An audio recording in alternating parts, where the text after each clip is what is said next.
네, 안녕하세요. 이번 시간에는 우리 120회 4교시 문제 나머지 4번부터 6번까지 같이 살펴보겠습니다.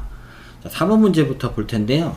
유체 유동과 관련 있는 무차원수의 필요성, 그리고 주요 무차원수, 이런 두 가지에 대해서 설명하시오. 이렇게 이제 문제가 출제가 됐네요.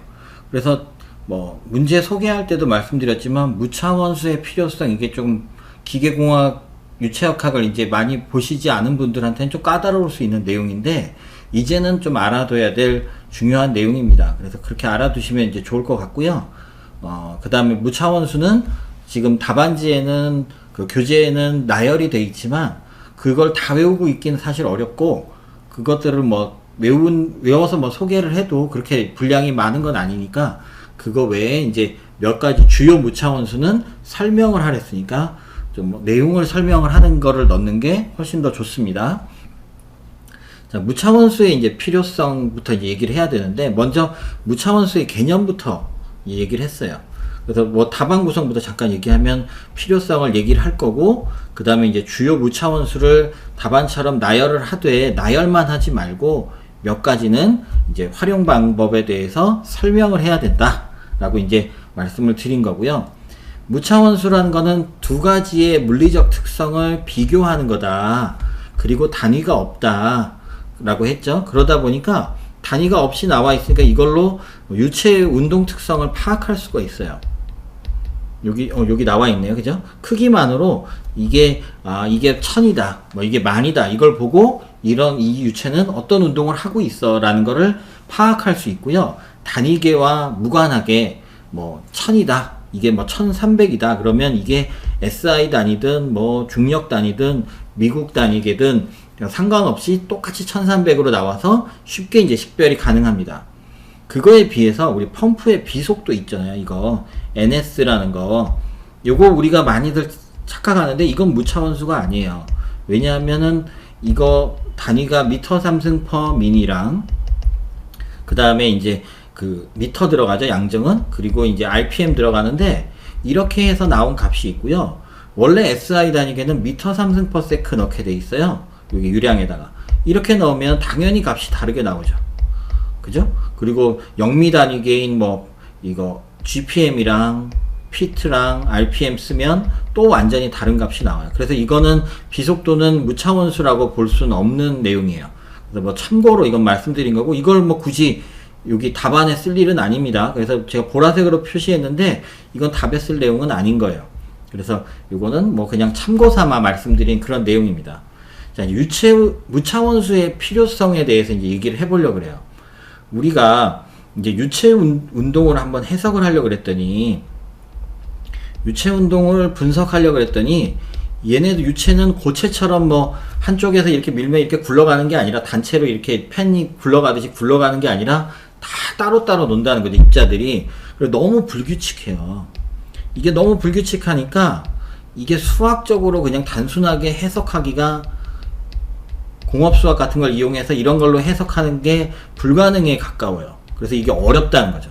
그러니까 실험을 병행하게 됩니다. 실험을 병행하게 되고요. 이 실험을 이제 같이 해서 같이 이 두 가지를 가지고 유체 운동을 해석을 하게 돼요. 그런데 이 실험을 또 하려고 봤더니, 얘네들이 유체라는 거는 보통 어떤 거에서 이용이 되냐면 비행기, 이런 엄청 큰 거, 우주선, 이런 것들 있고, 또 뭐가 있냐면은 그 세포 있죠. 세포, 간세포가 어떻게, 심장세포가 어떻게 운종되는지, 이런 아주 대규모, 대형이거나 아니면 아주 극소형의 우리가 필요로 하는 것들을 실험해야 되는 상황인 거예요. 그래서 이걸 실험하자니 비용이 너무 많이 들거나 너무 어렵다는 거예요. 이걸 이제 원형이라 그러죠. 실제 원형이라 그러는데 프로토타입이라고 영어로 부릅니다.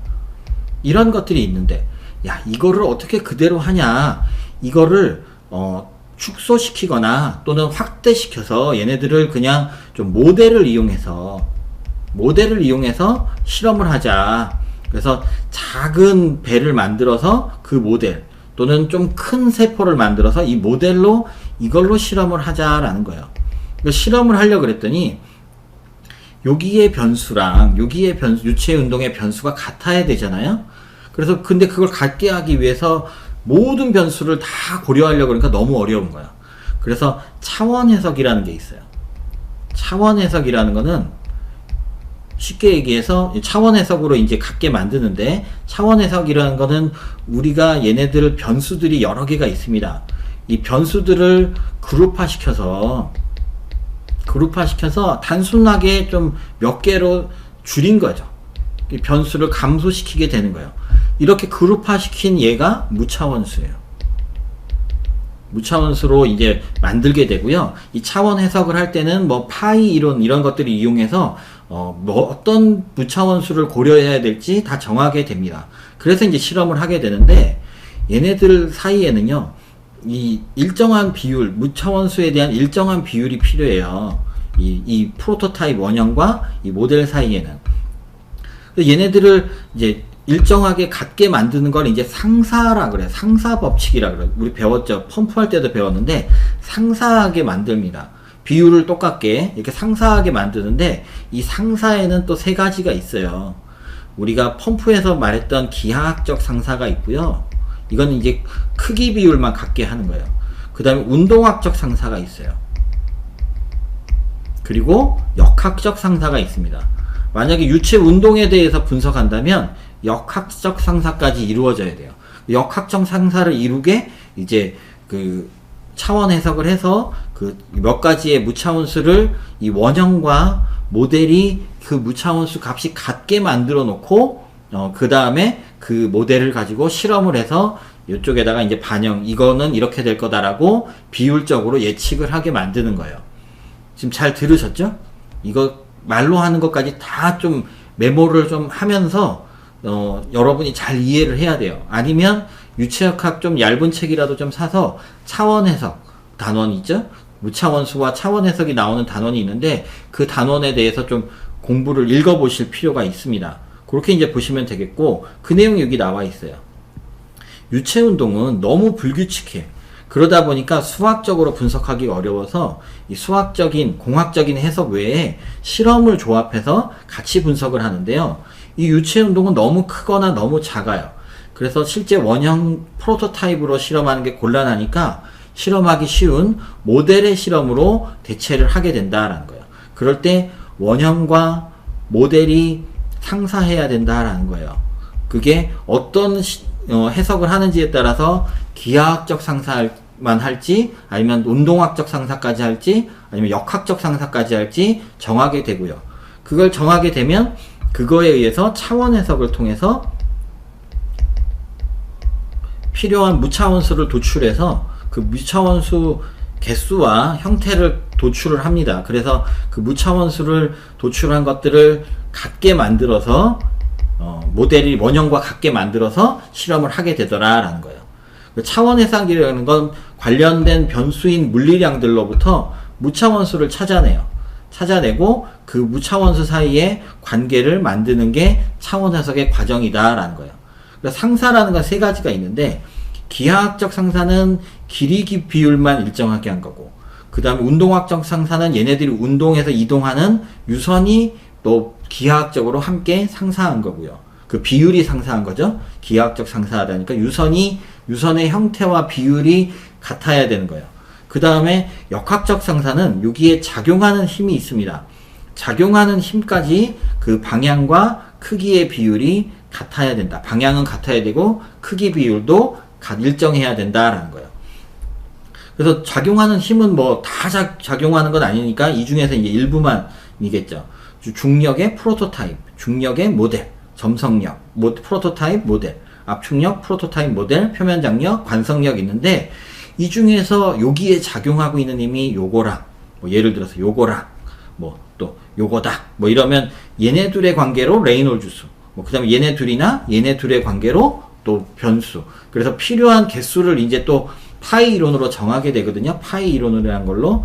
그래서 얘네가 같은 것과 얘네 같은 거 세 개 있는데, 만약에 혹시 두 개만 같아도 되면 얘랑, 그 다음에 얘는 레이놀즈 수로 잘 알려져 있으니까 뭐 또는 얘나 얘 중에 하나만 이제 같게 만들어서 실험을 하게 된다라는 그런 개념입니다. 그래서 요 개념을 잘 알아두시고, 그래서 얘네들끼리 서로 이제 어떤 게 같은지에 따라서 무차원수들이 나와 있는 거예요.